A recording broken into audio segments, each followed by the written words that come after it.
Donc là, on va répondre à une question qui a été posée, malheureusement, on va dire, par beaucoup de gens dans les commentaires suite à la vidéo qu'on a fait concernant certains musulmans qui ne s'intéressaient pas à la Palestine. Donc encore une fois, le concept qu'on est en train de faire, il y en a plusieurs, il y aura beaucoup d'autres concepts dans la chaîne YouTube Islamique, qui est une chaîne, qui est une jeune chaîne, on a commencé il n'y a pas longtemps, on a commencé à la rentrée 2023. Donc parmi les concepts qu'on est en train de développer, c'est le fait de répondre à des questions que les gens nous posent via les réseaux ou par mail. Et parmi ces questions, il y a quelqu'un qui a posé la question, comment se comporter vis-à-vis de nos frères musulmans noirs qui ne s'intéressent pas à la Palestine parce que ils disent que les Arabes ne s'intéressent pas aux musulmans qui meurent en Afrique subsaharienne. Donc, moi, je ne m'intéresse pas aux Arabes qui meurent en Palestine. Donc, c'était ça le sujet.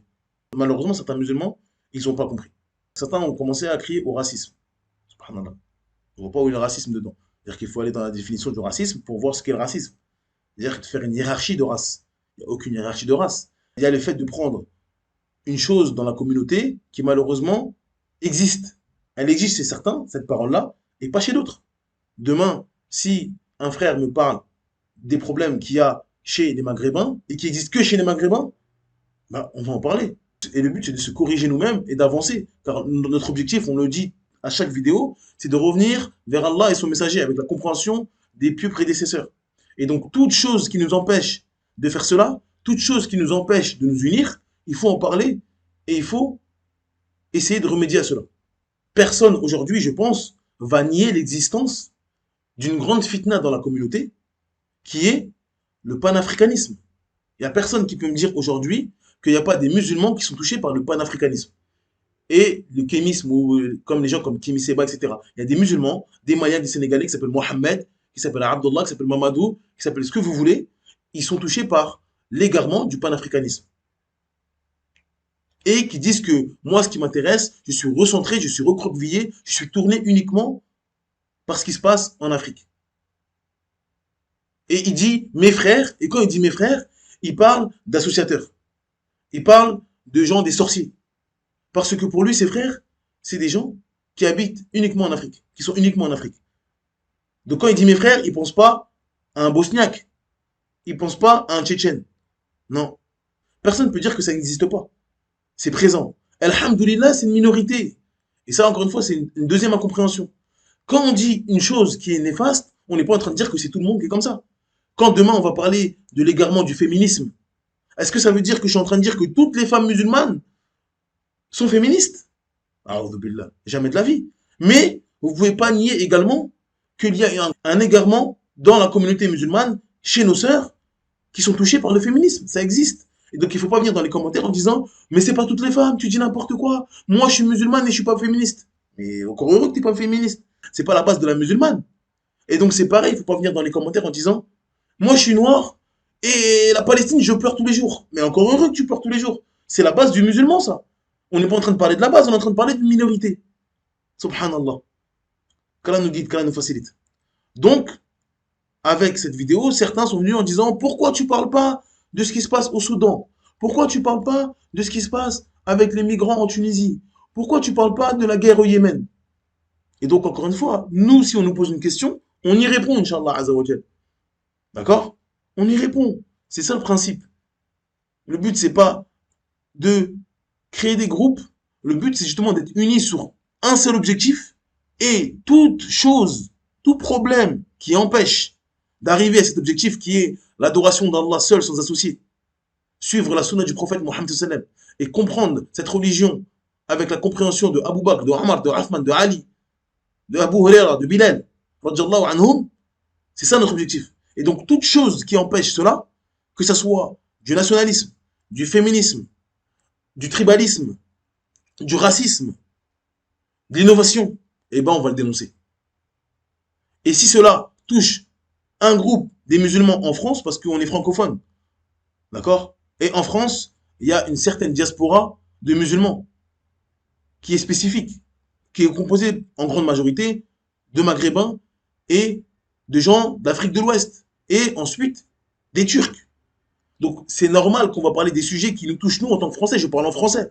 On va rarement avoir des questions qui concernent le problème des musulmans indonésiens ou des musulmans qui sont au Pakistan. On va rarement avoir ce genre de questions. On va avoir des questions de Français. Et donc, ces Français-là, ils vont être soit maghrébins, donc ils vont parler des problèmes qui touchent les maghrébins, ou soit d'Afrique de l'Ouest. Et donc, ils vont parler des problèmes qui touchent les frères d'Afrique de l'Ouest. Mais quand on va parler d'un problème de maghrébin, il ne faut pas arriver en disant « t'es raciste ». Et quand on va parler des problèmes qui touchent l'Afrique subsaharienne, il ne faut pas dire que t'es raciste. On est musulmans, subhanallah. On est des frères. Et on s'appelle à la vérité. Et donc, si toi, mon frère, ou si toi, ma sœur, et si dans un groupe de personnes, il y a des problèmes, il ne faut pas que la grande majorité qui ressemble à ces gens, donc c'est-à-dire s'il y a un problème chez les Maghrébins, il ne faut pas que la grande majorité des Maghrébins, alhamdoulilah, qui ne sont pas comme ça, viennent en disant pourquoi tu parles mal des Maghrébins. Non, on parle mal de ce problème-là. Et ce problème-là, il est présent chez les Maghrébins. Ou ce problème-là, il est présent chez les frères turcs. Et ce problème-là, il est présent chez les frères d'Afrique subsaharienne. C'est ça l'objectif. Et c'est pas parce qu'on parle d'un problème qu'on veut faire la fitna, c'est parce qu'on veut régler ce problème. On ne doit pas se taire sur le faux, même s'il est minime. C'est ça le musulman. Et celui qui entend une vérité, il doit l'accepter. Sauf s'il voit que c'est pas la vérité. Mais malheureusement, les commentaires, il n'y a personne qui dit que c'est faux. C'est-à-dire qu'il n'y a personne qui me dit non, mais n'importe quoi. Le panafricanisme, ça ne touche aucun musulman. C'est des gens qu'on connaît, des gens musulmans qui ont cette ambiguïté de panafricanisme. En disant, nous les frères d'Afrique subsaharienne, on doit s'unir, etc. Peu importe nos religions, l'important c'est le territoire africain, etc. Et tous ces genres de bêtises. Et donc, ils font une alliance et un désaveu en fonction du continent. Et pas en fonction de la religion. La ilaha illallah Muhammad Rasulullah. D'accord? Et ils disent que, oui, mais ceux qui disent oui la fraternité, regardez les Arabes. Eux, ils s'en foutent de la fraternité. Ils sont entre eux, ils ne calculent pas. Donc tous ceux qui disent non, l'islam, c'est l'union, c'est tous les frères à n'importe quelle couleur, vous dites ça pour nous rabaisser. Vous dites ça pour qu'on soit faible et pour que vous nous dominiez. C'est ça l'ambiguïté. C'est ça l'ambiguïté. Et personne ne peut dire que ça n'existe pas. Alhamdulillah, on a grandi dans les endroits où il y a tout le monde. Et donc les ambiguïtés de tout le monde, on les connaît. Et les problèmes de tout le monde, on les connaît. Les problèmes qui existent dans la communauté maghrébine, on les connaît. Les problèmes qui existent dans la communauté d'Afrique subsaharienne, on les connaît. Les problèmes des Turcs, on les connaît. Les innovations de tous ces pays-là, on les connaît. Et les bons côtés de tous ces pays-là, parce qu'il y en a forcément, alhamdulillah, on a profité de ces bons côtés. On a profité des bons côtés des Maghrébins, des Algériens, des Marocains, des Tunisiens. On a profité des très bons côtés des Soninké, des Bambara, des Wolofs, des Comoriens. Alhamdulillah. Mais aussi, et ça, il ne faut pas se mentir, c'est une vérité. Il y a des problèmes. Et donc, quand demain, on parlera des problèmes de racisme, le racisme qui existe chez les Maghrébins, qui n'est pas pareil que le racisme qui existe chez les frères d'Afrique subsaharienne. C'est un racisme qui est haram, mais il est différent. Donc peut-être, si on nous pose la question, on y répondra. Quand on parlera peut-être du système de caste, par exemple comme les Soninké, et que des frères et des sœurs ont du mal à se marier, parce que un est noble et l'autre n'est pas noble. Un s'appelle Kamara et l'autre s'appelle Jakité. Et deux gens de la Sunna, dont la religion est acceptable, mashallah, sur la Sunna. Mais il y en a un qui a un nom de famille d'esclave et l'autre qui a un nom de famille noble. Et donc les papas ne veulent pas. Bon, généralement, c'est celui qui est noble qui veut pas. L'esclave, ça ne te dérange pas. Donc, ça c'est un problème. Mais quand on va parler de ça, on sera raciste. Quand on va parler du racisme chez les Maghrébins, on sera raciste. Quand on va parler du tribalisme chez un tel, quand on va parler du ta'assoub, du fanatisme sur le madhab de l'imam Abu Hanifa, qui existe en Turquie, qui sont fanatiques, et que quand on leur ramène une preuve, ils veulent pas accepter. Parce qu'ils disent, nous on est Hanafi, nous on est Hanafi. On est Turcs, c'est comme ça. Si on en parle, on va être raciste des Turcs. Subhanallah. Donc on peut parler de rien en fait. Non, le musulman, c'est pas comme ça. Le musulman, il est pas comme ça. Mais, on va parler quand même des questions qu'on nous a posées parce que c'est le principe. Et l'objectif, c'est pas de censurer, c'est de parler de tout ce qui touche le musulman de près ou de loin. Donc, les gens sont venus dans les commentaires en disant pourquoi vous parlez pas de ce qui se passe au Soudan? Pourquoi vous parlez pas de ce qui se passe avec les migrants en Tunisie qui sont laissés pour morts? Pourquoi vous parlez pas de ce qui se passe au Yémen? Parce qu'on a parlé de ce qui se passe en Palestine.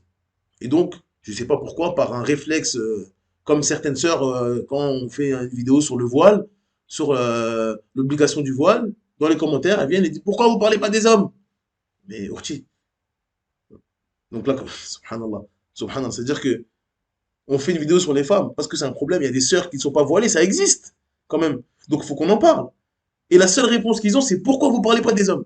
Subhanallah, subhanallah.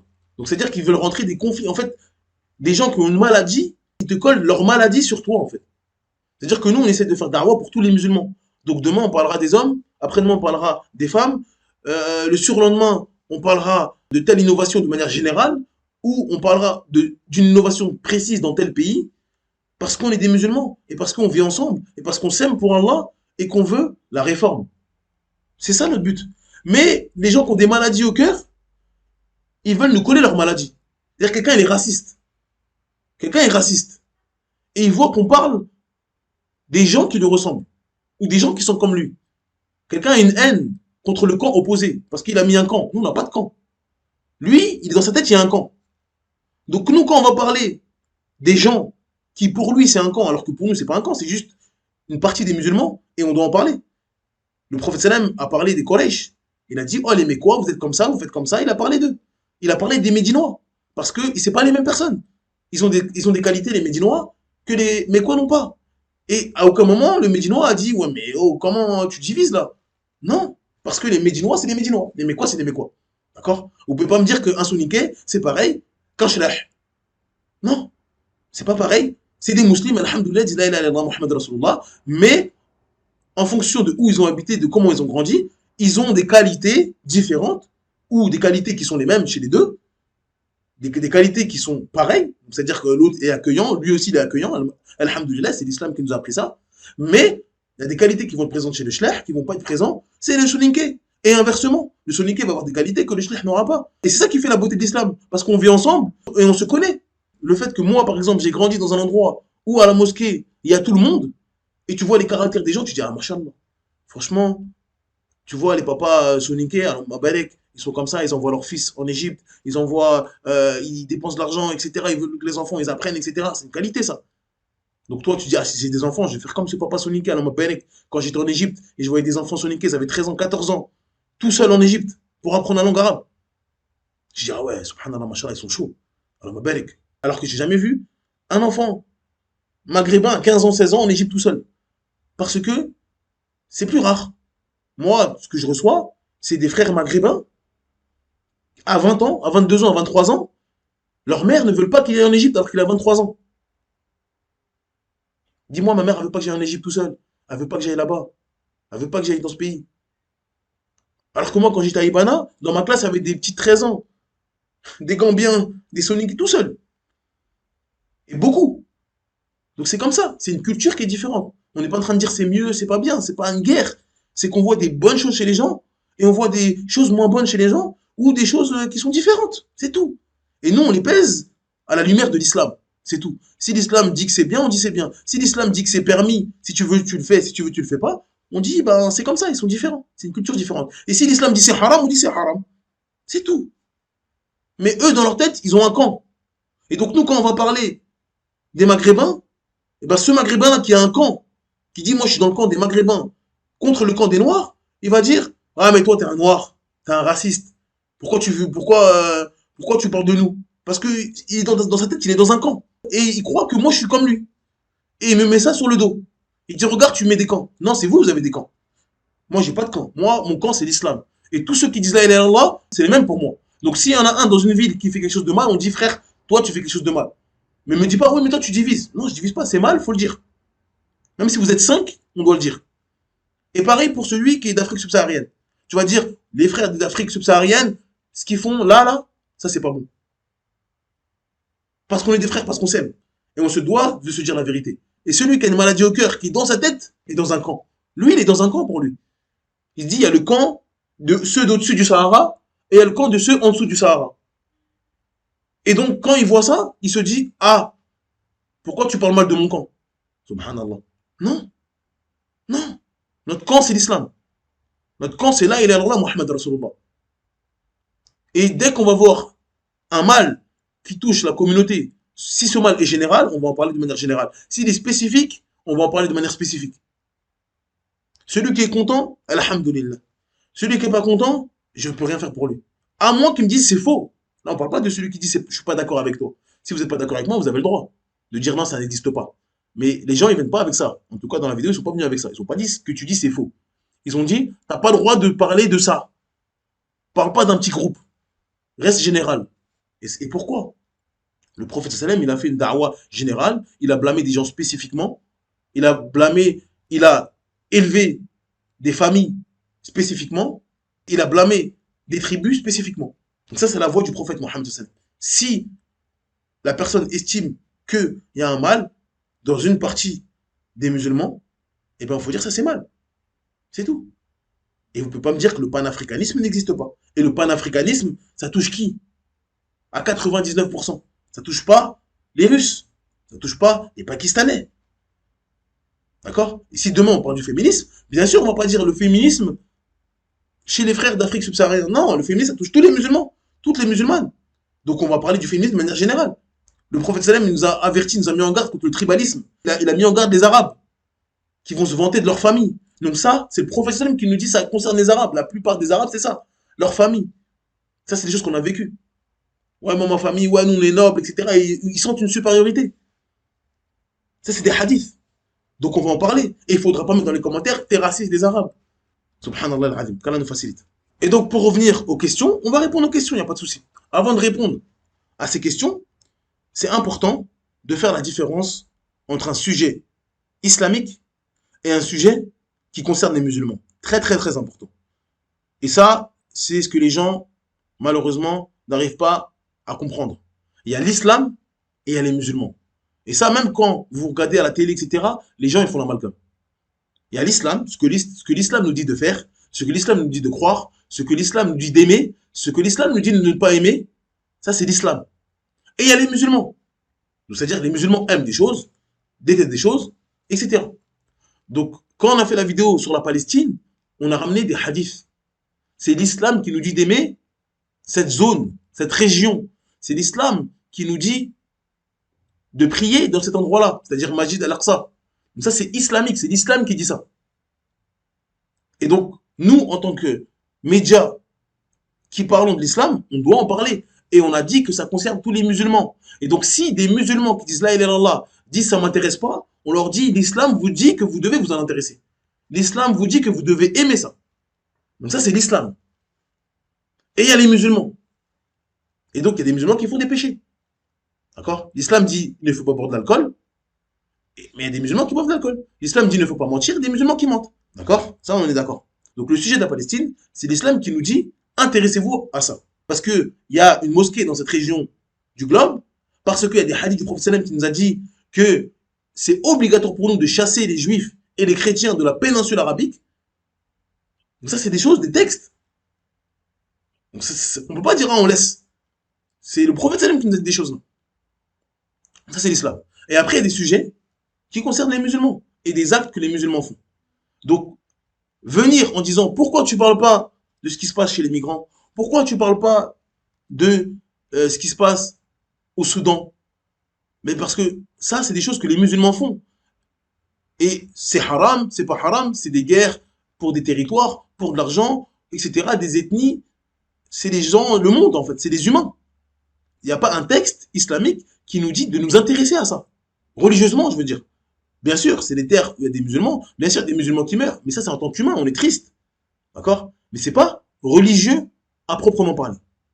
Donc, concernant le Soudan, on parle de la guerre au Soudan. D'accord? Malheureusement, c'est pas religieux, donc on va pas ramener de hadith. On va ramener le contexte de la guerre, on va ramener pourquoi ils font la guerre, mais c'est pas religieux.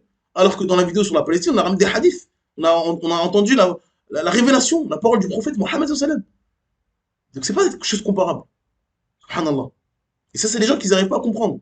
Pourquoi vous parlez de ce sujet-là? Pourquoi vous ne parlez pas des autres? Mais là, c'est la religion. Tous les musulmans sont concernés. Alors que les autres conflits, c'est pas religieux. On doit être concerné. Parce qu'il y a des musulmans qui meurent, parce qu'il y a des musulmans qui se font... Ça, c'est sûr, en tant qu'être humain. Mais, c'est pas pareil. Et les gens, ils n'arrivent pas à entendre ça. Ça ne veut pas dire qu'on n'est pas humain. Ça ne veut pas dire que, comme c'est pas religieux, on doit fermer les yeux.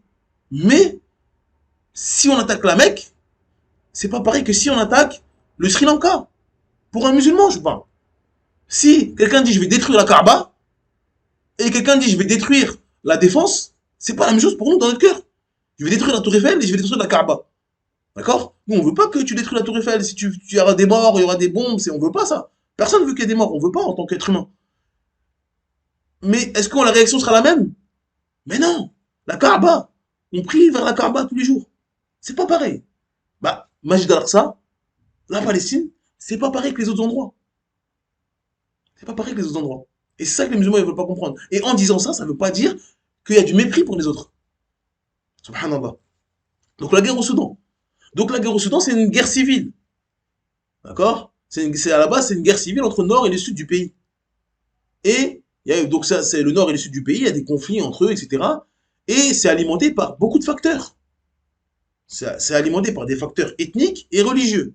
Donc il y a des différentes ethnies, etc. Le Soudan, c'est un pays diversifié. Donc, il y a plusieurs ethnies, il y a plusieurs religions. Et donc, les groupes ethniques, bah, il y a des conflits. On n'est pas pareil, comme vous voyez en France. En France, dans certains endroits, il y a beaucoup de musulmans, il y a beaucoup de chrétiens, il y a les gens qui sont de la ruralité, les gens. Donc le fait qu'il y a un pays diversifié et que parfois les ressources sont mal redistribuées, c'est-à-dire qu'il y a un groupe qui se sent lésé par rapport à un autre, bah, ça fait des tensions. Ça fait des tensions parce qu'il y a des inégalités économiques et sociales. D'accord? Comme en France, les gens de la ruralité, ben, ils vont être en colère contre les gens de la ville, etc. Parce qu'ils disent, nous, on travaille, on nourrit, entre guillemets, les Français parce qu'on fait de l'agriculture, le lait, les légumes, les fruits, etc. Et ben, les gens de la ville, les grands centres commerciaux, etc., ils font du profit, nous, on gagne des miettes, etc. Donc, ça crée des conflits. Pareil, religieux. Dans certains endroits où il y a beaucoup de musulmans, etc., certains, ils doivent fuir ces endroits-là, etc. Bref, je ne vais pas refaire ce qui se passe en France. Eh ben, au Soudan, c'est pareil, mais ça a amené à une guerre civile. Peut-être qu'il y aura en France dans quelques années, Allahu A'lam. Vu le chemin que ça prend, peut-être ça va arriver. D'accord? Et il ne faudra pas dire, oui, mais pourquoi vous ne parlez pas de la guerre civile en France et vous parlez de la Palestine? Encore une fois, ça, c'est des humains qui s'attaquent. Et parmi ces humains, il y a des ethnies différentes et des couleurs différentes. Mais ça, c'est des choses d'être humain, en fait. Qu'on déplore, parce qu'il y a des morts, parce que qui dit guerre dit des familles déplacées, dit des gens tués, etc. Donc, en tant qu'être humain, on ne veut pas ça, nous, on veut être bien. Mais malheureusement, l'être humain, ça fait partie de lui, la guerre. Ça fait partie de lui, c'est comme ça. Vous ne pouvez pas dire je veux pas qu'il y ait la guerre. Les discours rêveurs, je la paix dans le monde, ça n'existe pas. Ramenez-moi une année sur la surface de la Terre où il y a eu la paix de manière globale. Tout le globe était en paix. Il y a toujours eu un conflit dans un endroit sur la Terre. À tout moment. À chaque fois qu'on s'endort, il y a des gens qui font des conflits. Il y a des guerres. C'est comme ça, c'est l'humain. Et donc, il y a des conflits au Soudan. Mais comme on n'en parle pas, parce que, en tant que Français, il y a très peu de Soudanais, c'est comme ça l'humain. Mais nous, on est musulmans. Et la Palestine, c'est un lien avec l'islam. Donc ça nous touche. Et forcément, quand on est loin d'un conflit, bah, ça va nous toucher moins. Soit on est loin en termes historiques. Si je vous parle de ce qui s'est passé avec les Indiens d'Amérique, et quand ils sont fait trucider et ils sont fait exterminer par les gens qui venaient dans ce continent-là, oui, on va vous en parler, on n'est pas heureux de ça. Mais comme c'est loin historiquement, bah, ça nous touche moins, on pleure pas la nuit quand même. D'accord? Ou alors, c'est loin vis-à-vis de la tâche de ces personnes-là. C'est-à-dire que si c'est des gens de Nouvelle-Zélande qui font la guerre, qui font une guerre civile, vu que moi je n'ai aucun lien avec la Nouvelle-Zélande, je ne parle pas leur langue, géographiquement je suis loin d'eux, je n'ai pas la même religion qu'eux, j'ai rien avec eux. Donc forcément, on n'est pas pour la guerre, on n'aime pas que les gens meurent, des enfants voient des vidéos, ça, on n'aime pas. Mais obligatoirement, je vais être plus détaché que ce qui se passe en Palestine parce que c'est mes frères en islam, parce que c'est la mosquée Al-Aqsa, que le prophète sallam m'a dit que je devais aller et m'a incité à aller pour voir sa belle coupole. C'est pas pareil. D'accord? Mais ça veut pas dire que ça me réjouit de voir des gens mourir au Soudan. Subhanallah. Donc, la guerre en Soudan, la guerre civile en Soudan, il y a beaucoup de facteurs. Il y a, comme on a dit, les différences ethniques, religieuses, le gouvernement aussi. Certains ont trouvé que le gouvernement du président Omar el-Bashir, il était autoritaire, etc. En tout cas, c'est leur parole. Encore une fois, c'est leur parole. Il était autoritaire et il était sévère avec une partie de la population, etc. Donc, ça a fait un clivage. Donc, d'accord? Et donc, ça a amené à une guerre et ça a amené malheureusement à des migrations de milliers de Soudanais, notamment beaucoup qui sont en Égypte, etc. C'est malheureux. Mais quand on dit oui, vous les imams, vous ne parlez pas du Soudan. Maintenant, on a parlé du Soudan.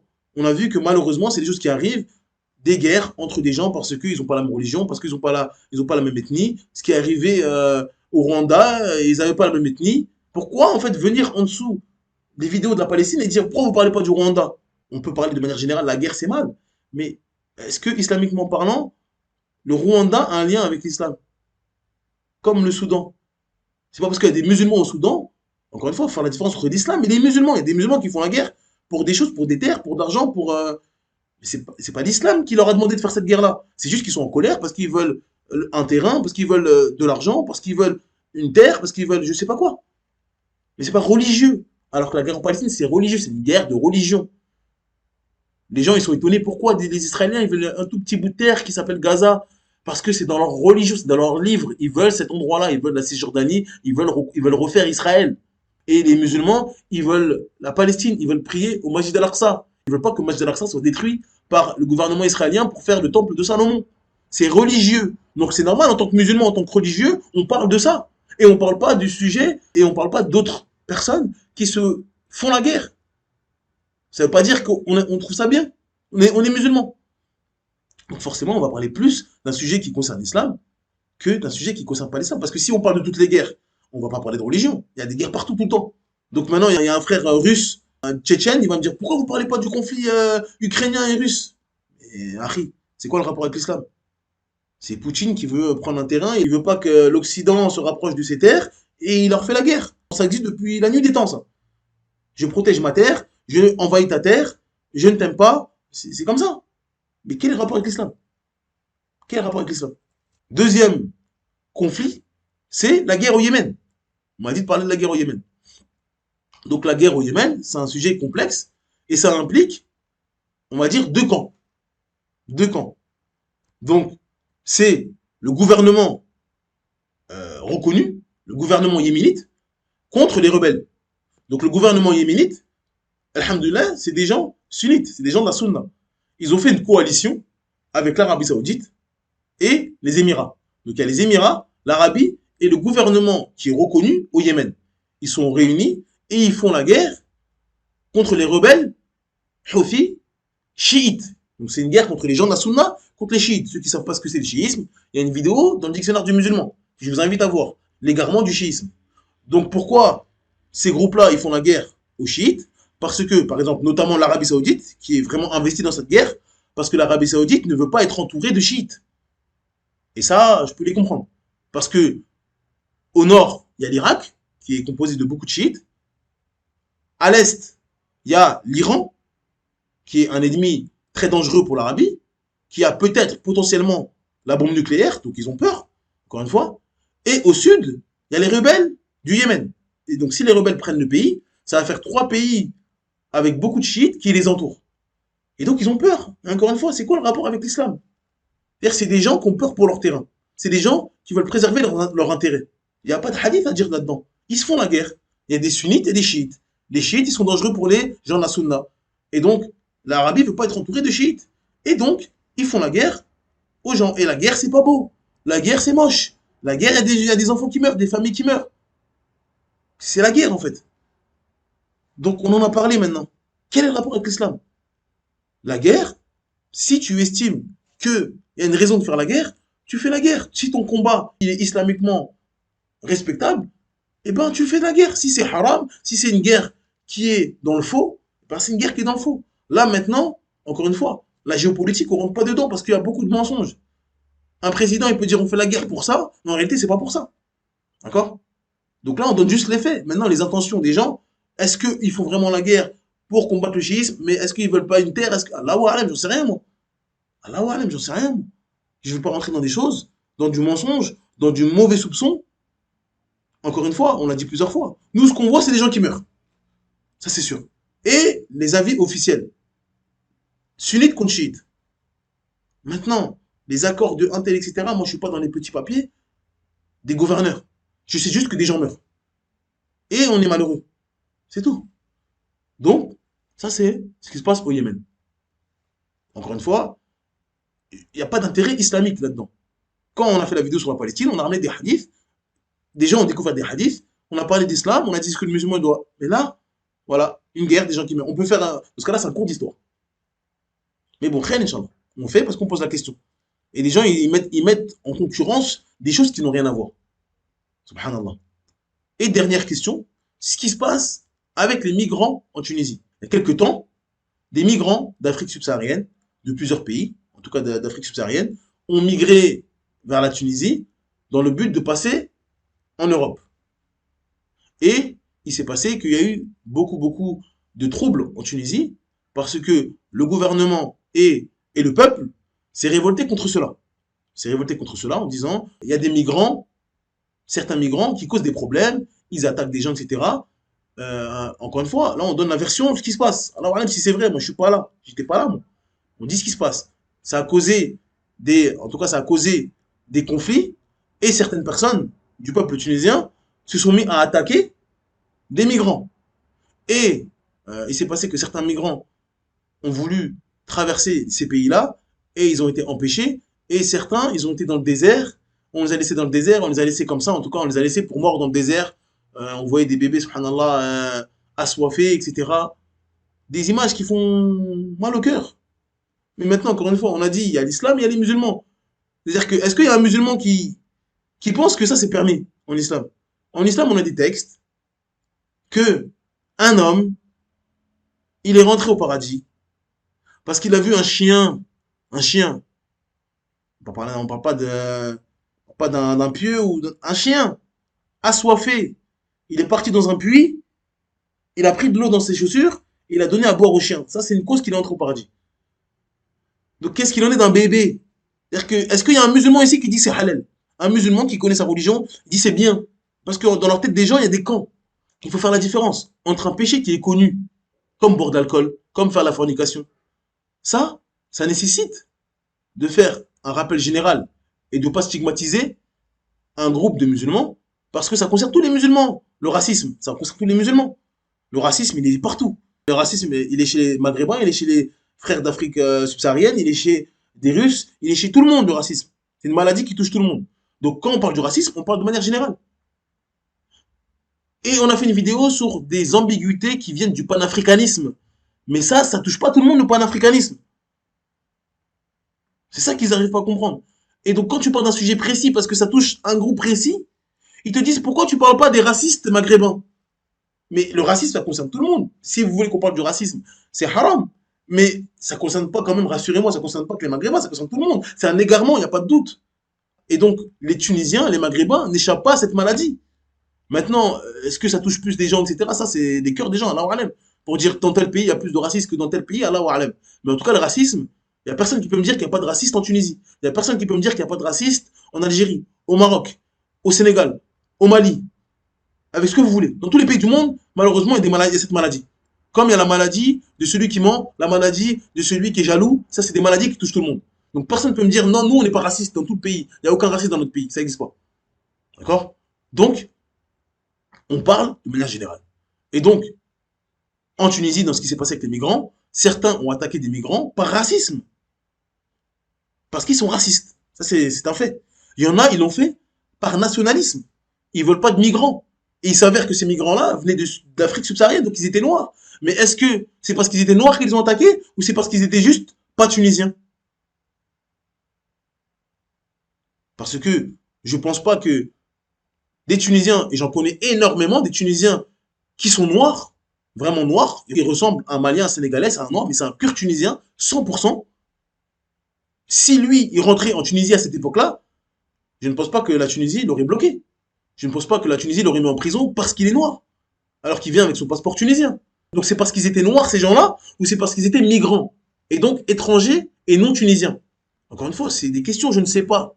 Bien sûr qu'en tant que musulman, voir des femmes, des enfants, assoiffés dans un désert, ça fait mal au cœur. Et c'est haram. Même si tu as une politique qui est contre l'immigration, etc. Mais là, c'est quelqu'un qui meurt de faim, c'est des familles, c'est pas des gens qui ont des armes, c'est des humains. Et donc, en tant qu'humain, tu te dois minimum de ne pas le laisser mourir. Après, ce que tu en fais, tu le remets dans son pays, etc. Ça, c'est ta politique. tu veux pas de migrants chez toi, c'est ton droit quand même. C'est un gouverneur, il dit moi je veux personne qui n'a pas de papier en Tunisie, ça c'est son droit. Mais entre dire ça et laisser les gens mourir, ça c'est un autre sujet. Ça c'est pas permis, mais qui a laissé les gens mourir? C'est l'État, c'est des gens, je sais pas, moi je suis pas au courant. Mais vous avez besoin d'une vidéo pour dire que c'est haram ça? De voir des bébés mourir comme ça, ils ont soif et on a besoin? Si vous avez besoin, on en fait. Pas de souci, c'est haram. C'est bon? C'est haram de laisser des bébés mourir, même si c'est pas des musulmans. Même si c'est des associateurs, des sorciers. Si tu vois un enfant, tu vois une femme, sans défense, en train de mourir de soif, tu lui dis pas t'es quelle religion? Ah, t'es musulman, je te donne à boire. T'es pas musulman, je te donne pas à boire. Et en plus, dedans, il y avait des musulmans. D'accord? Il y avait des gens qui venaient du Sénégal, de Gambie, etc. Donc c'était même pas religieux. C'était des migrants. Et donc tu peux avoir une politique contre l'immigration, mais tu es un humain. Et tu es un musulman. Donc c'est pas permis. Maintenant, qui a fait ça? Moi, je sais pas si c'est l'État qui a fait ça. C'est l'État qui a dit, laissez-les mourir. Allahu alam. Il n'y a personne qui peut venir en disant, oui, c'est l'État qui a dit ça. C'est le président qui a dit ça. Ça peut être des gens de manière individuelle qui ont fait ça. Par racisme ou par je ne sais quoi, je ne sais pas, dans le cœur des gens. En tout cas, nous, on regarde les faits et on voit que c'est blâmable. Il n'y a pas de débat que c'est blâmable. Mais encore une fois, il y a les musulmans, il y a l'islam. Vous savez que l'islam n'appelle pas à ça. C'était ça le but de l'intervention sur la Palestine. C'était pour dire, l'islam vous appelle à vous intéresser à la Palestine. L'islam vous dit, intéressez-vous à la Palestine. Mais là, vous pensez que l'islam dit, laissez-les mourir? Maintenant, est-ce qu'on doit dire à chaque fois que le racisme c'est mal? L'islam appelle au racisme? Non. L'islam appelle à laisser les gens mourir dans le désert? Non. L'islam appelle à faire la guerre parce que je veux un fleuve, parce que toi, parce que t'es pas de la même ethnie que moi, etc. Non. L'islam, s'il y a une guerre à faire, c'est pour que la parole d'Allah, la ilaha illallah, soit la plus haute. C'est tout. Donc, voilà les réponses. Je sais qu'elles vont pas être profitables parce que moi, je suis pas spécialisé dans la géopolitique pour savoir ce qui se passe dans telle guerre, dans telle guerre, dans telle guerre, même en Palestine. Moi, j'ai juste parlé des textes pour dire qu'il faut s'intéresser à la Palestine. Maintenant, ce qui se passe en réalité, etc., on a dit plusieurs fois qu'on n'est pas dans les petits papiers des États. Donc, on ne peut pas savoir. Donc, voilà. On a parlé du Yémen, on a parlé du Soudan, et on a parlé des migrants. Est-ce que votre foi a augmenté? Est-ce que vous avez entendu un hadith? Je ne pense pas. Mais c'est une question qui a été posée. Mais il y a eu des allégations, il y a eu des accusations qui ont été graves en disant raciste, division, fitna. Allahu Akbar. Donc, on demande à Allah de nous faciliter et d'être parmi ceux qui le craignent. Il faut craindre Allah Azzawajal dans nos paroles et qui nous soigne, qui soigne les maladies des cœurs de la Ummah, les maladies enfouies, cachées. On demande à Allah qu'il soigne ces maladies-là. Et surtout qu'il nous apprenne et qu'il nous donne la justice. Parce que quand on est malade et qu'on voit quelqu'un parler de quelque chose qui nous rend malade, il ne faut pas l'accuser de maladie lui, alors que lui il n'est pas malade. Qu'Allah me pardonne, j'ai beaucoup de maladies, j'ai beaucoup de défauts. Mais alhamdoulillahi rabbil alamin, cette maladie du racisme et du tribalisme et du nationalisme, alhamdoulilah qu'Allah ne m'a pas donné cette maladie. Walhamdulillah. Alhamdulillah.